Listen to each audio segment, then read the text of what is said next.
Said welcome back to the United States. We did this last year, and I can tell you that nothing's changed with the Ute blokes. They're all still crazy as ever. I know. I still remember Chris Pittler too. He was at the front last year, so I want to see if it's the same old story. Yeah, it's been the Ford guys who've really dominated. You've swapped last year. You were in a Commodore last year. You're driving a Falcon. Yeah, now so the you're Ford guy. You're on the blue side. Yeah, I know, but I think they're going to make a comeback and give it to Ford this weekend. I think I'm going to pick Chris to win. All right, there we go. I went down the list. Yeah, no, you've done your research. We like this. Nathan Pretty starting a long way back. He's had a terrible weekend at Diff Fay earlier on in the Monster Commodore. Danny Bazadzik down the back, but at the front, David Cedars, who's won one race, he'll line up on the front row with Chris Pither, Cam McConville, and George Medicki back for the weekend in the Auto 1 wildcard car. Championship points in the NZ Drivers' Championship. It's pretty tight still. Royal Harris still leads the way. He's on home soil here this weekend on the Gold Coast. Won the last round at Bathurst. 44 clear of Cedars, who's leapfrogged Nathan Pretty to jump to second. Andrew Fisher fourth. Reece McNally next. And Kim Jane rounds out the top 10. We'll take a break from the Gold Coast. When we come back, the Utes start racing 12 laps ahead at the Unroll Gold Coast 600.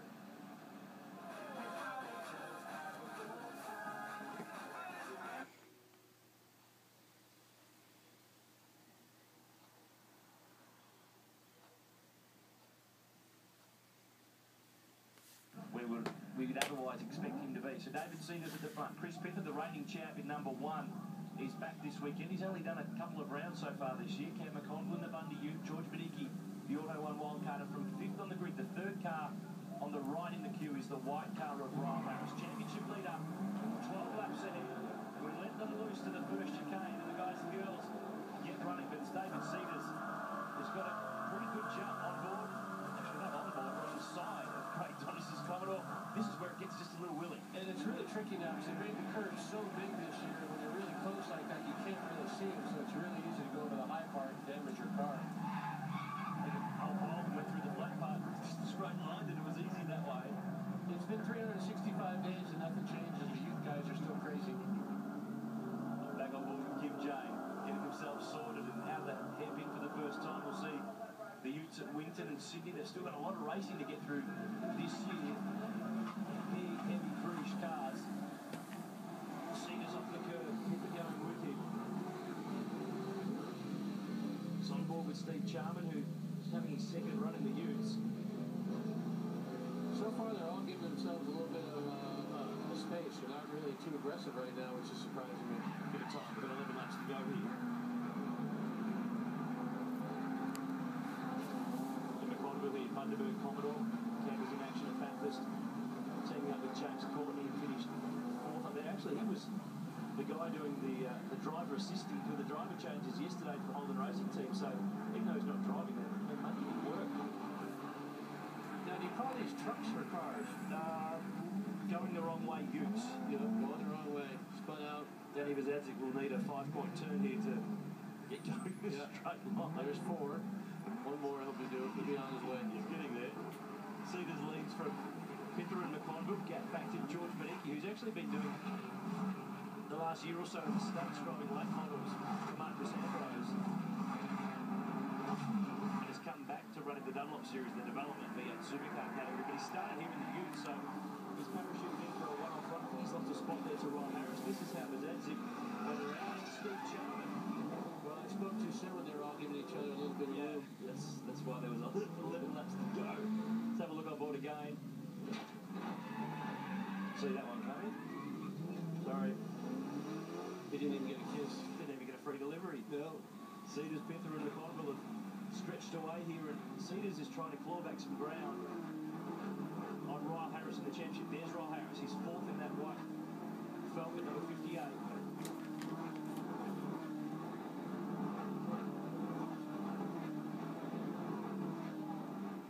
On these things as opposed to the V8 supercars that we saw in qualifying. We might check in with Tommy Williams. Well, the Olympians keep rolling through the door here, and I've got a couple of the kayakers with me, both gold medalists, Ken Wallace and Jacob Clear. These guys are legends. Kenny, who are you following here today? It's pretty hard because I've got quite a few mates here racing, so I figure the black shirt on neutral. I don't have any team colours on me, so yeah, I can't get upset. a nice safe bet then. You're hedging your bets each way. You'll see who comes over the line first. Yeah, that's it. Either way, I'm a winner. Hey, Jacob, we were chatting before. You really like the Aussie racing cars going around before. Yeah, no, it's great. You know, we were down in the sheds earlier having a look at them, and I was just waiting for like 10 or 12 clowns to jump out because they're so small, and it'd be interesting to see how many can fit in there. Nice one, boys. Enjoy the day, won't you? Thanks a lot. I thought we might have let some of those clouds loose in these Utes, by the way they were driving on that first lap, Boris, but this seems to have calmed down a little bit. Yeah, they have calmed down. They settled at a good pace, and I think David's really thinking about points. He can make some ground up on the leader right now. He can just stay out there and stay clean. If he grabs a win here, it's worth 35. Fourth place worth 29, so there's not a really big gain, so you really need your rival to slip back in the order. That number 4 car there, that's Cam Wilson. He won race 2 earlier on in the weekend. He's normally the engineer for that team. They should let him drive more often. No kidding, he's doing a great job. Back on board with Craig Donis. This track is so tight and so technical. I mean, it's really hard to pass. And when you try to go for that pass, you got to really commit to it, or else you're going to get contact like you see. And that's Danny Vazadzik leaving the lane with the rear window out of that car from earlier on in the weekend. Chris Walton, who's a regular front runner, but's had drama this weekend. There's an engine change in this car, but they need to do a left front tyre change on it this time around. Yeah. That looks like he did more than just a tire, but maybe it's just a tire. These curves can really do damage. They've broken shocks on the V8 cars and broken all sorts of rear end stuff. Really hard when you jump the cars that much. Speaking of the V8 supercars, back with Steve Owen, back with VIP V8Utes this year. Didn't quite go to plan yesterday, though. You were a retirement with a power steering drama. Yeah, I mean, I had a really good clean run. Once we finally got the race started, it took about an hour and 3 tries or 4 tries, but we had a really good pace and everything was going good, and unfortunately we lost the power steering seal. And car's a handful to drive without power steering here. I wasn't quite strong enough to do it. So today I think we're all back together. We qualified 8th, and it should be a good day. I like watching these things off the back chicane, and they just leap and buck and jump over those curves. There's Kim Jamie jump aboard. He's 16th in the order. He'd normally be running top 10 this year. Rolled at Darwin earlier in the year, and it's still got some gremlins in it that they're trying to iron out. Just behind there, the gear wrench monster car, Nathan Pretty, in 18th spot, has had the weekend from hell. Didn't finish race 1 with a diff drama. 13th in race 2. And the Commodore boys, they're pretty unhappy because the Falcons have been absolutely belting them this year. 16 wins for 4 drivers from 19 races. And the Commodore boys are saying, please, we need a bit of help here. You'll always see that in racing. There's kind of an up and down of which car is the right car for that year. And right now it looks like it is the Ford. This is another old Steve Charman and the Pete Sart car. They've all updated the Falcons this year to the FG model. The VF's been phased out. We jump on board. Just a battle bottom way back to the pack, 22nd and 23rd, but it's just as willing here as it is up at the front. It makes me hungry watching the pizza that car. It is almost lunchtime. It's about that time of the day. Will they deliver after? Show me a good race, something. Look out. Oh, this is not good. Top zany. Got a bit zany. Straight through the chicane.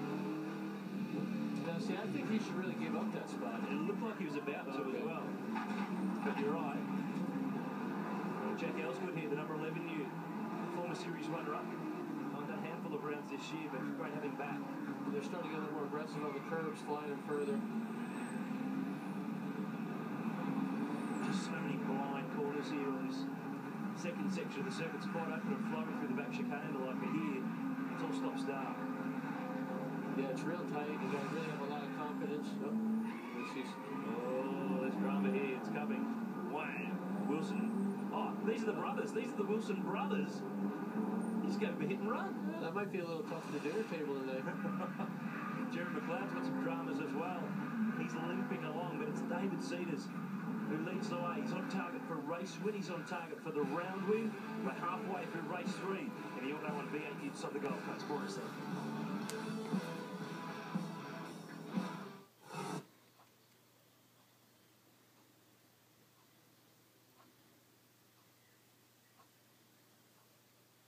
They seem really equal the way they're driving, and they've got a nice gap, so I don't think they're going to lose that. We've been noticing too, guys, turn 1 chicane. They've been firing through their 4 wheels over the other side of the curb. That was a bit of a no-no yesterday. You know about it. Yeah, I got a no-no for that yesterday. I didn't quite understand that, but yeah, they're using all the road, and pretty much every other car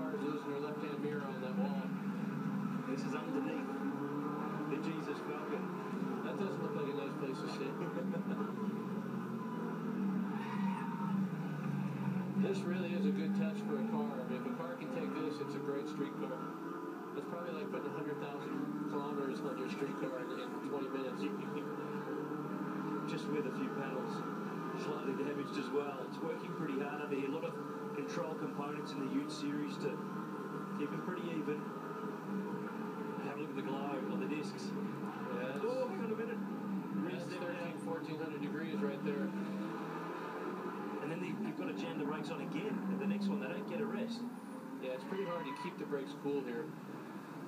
Left front locking. Fisher struggling a little, but his teammate David Cedars leads the way. Lap 9 of 12. Check it again with Top Williams.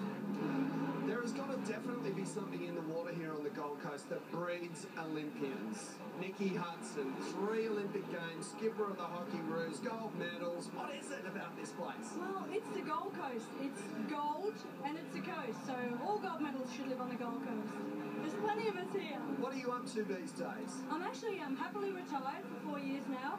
I'm a personal trainer and I'm also just socialising at events like this. Okay. It's fantastic, isn't it? It's a good mixed crowd, but all the Olympians are here today. It's great you guys all catching up and sharing stories about the games. Actually, I must admit we are. I just had a chat to Meg's neighbour before, and it's good to see them out, locals out supporting it, and a great event. And I know everyone was worried about whether we'd get enough people here today.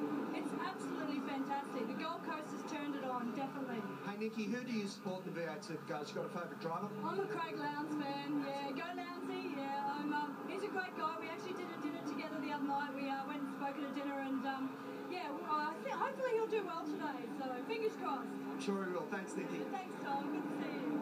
Trying to think of an Olympic link to V8 Utes. Can't come up with one, but I think I can with you, can I not?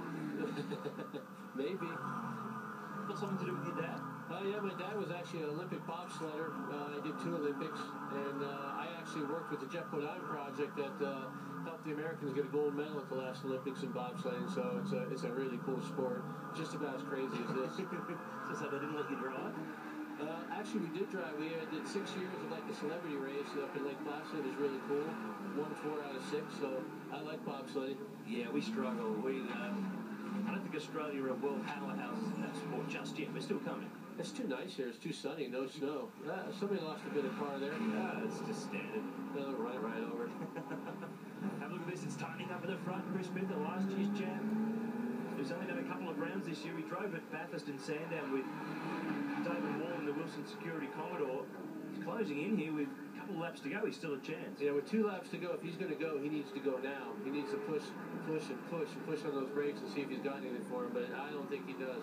Lap time even, 1:26.5 for the pair of them. 5th of the round winner here 2 years ago, the champion last year, and that was 4 wheels over the curb, and that's where it gives him the benefit. He gets a massively quick run and can try to dive bomb here, but Cedars knew what he was up to. Yeah, put a nice block on him down in there, and this is really tough right here, because going down in these fast chicanes, you got to be single file. You can't get 2x2 here, it'll be a big wreck. The dropped off Cameron Commodore, the Bundaberg Commodore 3rd, Ryle Harris. Championship leader 4th from George Medicki and Reece McNally, but this is where it's at. Ultimate lap. Big chicane, you've got to get this right.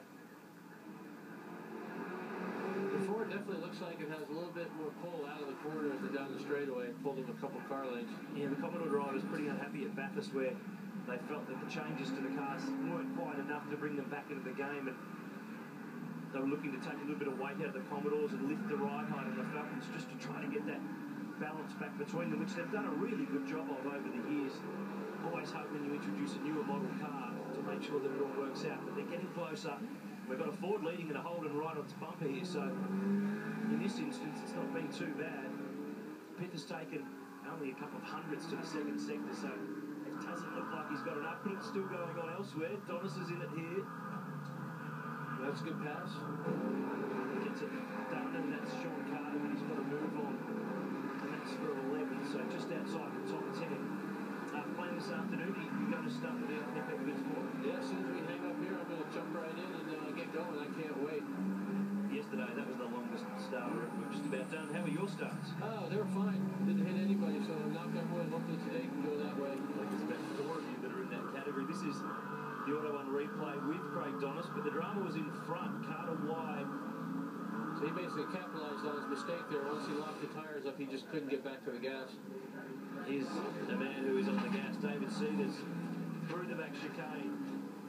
He definitely has an advantage down the straightaway, and Pithers will close up in all that tight section coming in the last corner. And that's something they've worked on with these cars, and evening out the gear ratios too between the Falcons and the Commodores. We're going to see V8 Supercar tests for the top finishing Falcon and Commodore drivers in the series at the end of this year, but there's still a long way to go at Winton and Sydney Olympic Park. This will wrap up the round on the Gold Coast, and David Cedars on target. He just needs to get this last turn right. I think he's got it. Wasn't quite close enough. Pither to give him a shot at it.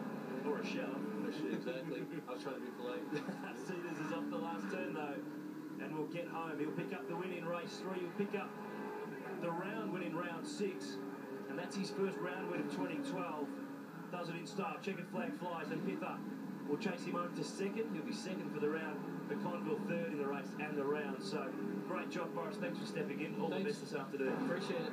Oh, it hasn't finished too well here for Cam Wilson, the race 2 winner.